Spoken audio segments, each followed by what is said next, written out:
City India news, महाराष्ट्रातील लोकप्रिय news channel.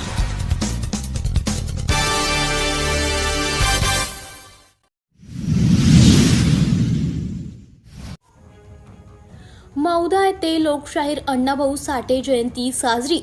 साहित्य सम्राट लोकशाहीर अण्णाभाऊ साठे सेवा समितीकडून धनजोडे सभागृह, मौदा, जिल्हा नागपूर येथे 5 ऑगस्ट 2024 सोमवारला लोकशाहीर अण्णाभाऊ साठे यांच्या जयंती निमित्त मौदा शहरात भव्य रॅली काढून शहरातील डॉक्टर बाबासाहेब आंबेडकर, छत्रपती शिवाजी महाराज, राष्ट्रसंत तुकडोजी महाराज यांच्या स्मारकांना अभिवादन करण्यात आले आणि अण्णाभाऊ साठे व उस्ताद लहुजी सावळे यांच्या फोटोला माल्य अर्पण करून दीप प्रज्वलन करण्यात आले। तसेच शाहिरांना प्रमाणपत्र देऊन सन्मानित करण्यात आले। या प्रसंगी जगदीश वाडी भस्मे हे कार्यक्रमाचे प्रमुख वक्ते म्हणून बोलत होते।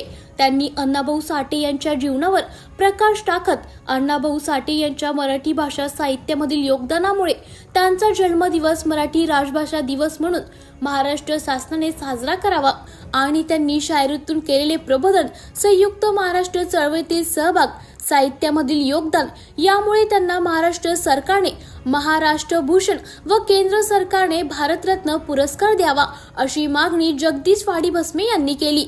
या प्रसंगी प्रमुख पाहुणे म्हणून मौदाचे ठाणेदार राजपूत, सुरेश भोयर, संजय कांतोडे, ज्ञानेश्वर वानखेडे, किशोर सांडेल, अंकुश बावणे व इतर मान्यवर, समितीचे पदाधिकारी व कार्यकर्ते, समाज बांधव मोठ्या संख्येने उपस्थित होते। सिटी इंडिया न्यूज साठी तालुका प्रतिनिधी राहुल पानतावणे।